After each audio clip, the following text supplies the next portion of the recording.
সমাবেশটা বেগম খালেদা জিয়াকে সকল নারী সমাজ ভালোবাসে, তাদেরকে নিয়ে আমরা আসলে কোনো প্রোগ্রাম করতে পারি না।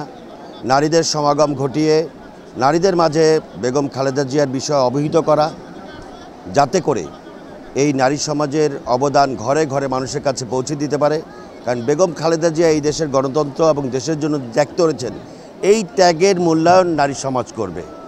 সেই কারণে নারী সমাজের প্রতি আমরা আহ্বান জানাতে চাই, আগামী জাতীয় নির্বাচনে ধানের শীষের পক্ষে প্রতিটি নারী অগ্রসৈনিকের ভূমিকা পালন করবে। তাদের মাধ্যমেই ধানের শীষের বিজয় সুনিশ্চিত হবে। বরিশাল ৫ আসনে আমিও একজন মনোনীত। বেগম খালেদা জিয়ার অবদান, বেগম খালেদা জিয়ার কারণে সবাই এসছে, এখানে আমার কোনো কৃতিত্ব নাই। বেগম খালেদা জিয়ার ভালোবাসার কারণে এসছে, আমি তাদের ভালোবাসাকে মূল্যায়ন করতে চাই। বেগম খালেদা জিয়ার আশীর্বাদ দিয়ে আমি তাদের পাশে থাকতে চাই, খেদমত করতে চাই এলাকার মানুষের, সেই প্রত্যাশা আমার আছে। আমি শতভাগ আশাবাদী, কারণ দল যেইভাবে কাজ করতে বলছে আমি সেইভাবে কাজ করছি। দল যেরকম প্রার্থী হতে বলেছে, দল যেভাবে প্রার্থীকে যেইভাবে প্রস্তুত হতে বলেছে আমি সেইভাবে প্রস্তুত। অতএব আমি শতভাগ প্রত্যাশা করি যে দল আমাকে মনোনয়ন দেবে। যেই রাষ্ট্রে হানাহানি মারামারি থাকবে না, যারা তালাবাজি করে সন্ত্রাস করে তাদেরকে নির্মূল করার অঙ্গীকার নিয়ে আগামী দিনে আমরা ধানের শীষের পক্ষে আমাদের মতামত ব্যক্ত করব।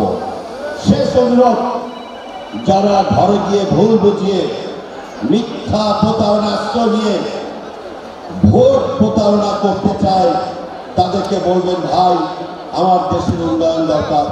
বিএনপি যখন রাষ্ট্র ক্ষমতায় থাকে তখন ইসলাম নিরাপদে থাকে, মাদ্রাসা নিরাপদে থাকে, মসজিদ নিরাপদে থাকে, মন্দির নিরাপদ থাকে, গির্জা নিরাপদে থাকে।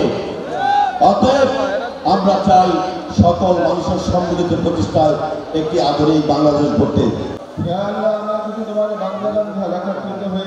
বরিশাল সদর উপজেলা তিনি আল্লাহ খালেদা জিয়ার জন্য আজকে দোয়ার মাহফিল আয়োজন করেছে আল্লাহ। আল্লাহ দেশ আপনি সেই তৌফিক দান করেন আল্লাহ। খাস করে আমরা একা যারা হাত তুলছি আল্লাহ, আমরা আবার দোয়া করতেছি আল্লাহ। আগামী অসুস্থ তিনি সুস্থ হয়ে তিনি আমাদের মাঝে যিনি থাকতে পারেন। আগামী দিনে নির্বাচন আল্লাহ, মা বোনেরা একত্রিত হয়েছে তার জন্য দোয়া করতেছি আল্লাহ।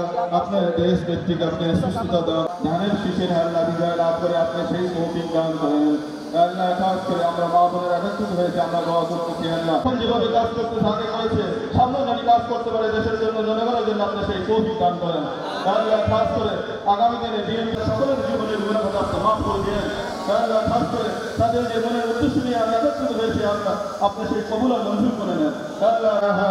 ইল্লাল্লাহু মুহাম্মাদুর রাসূলুল্লাহ।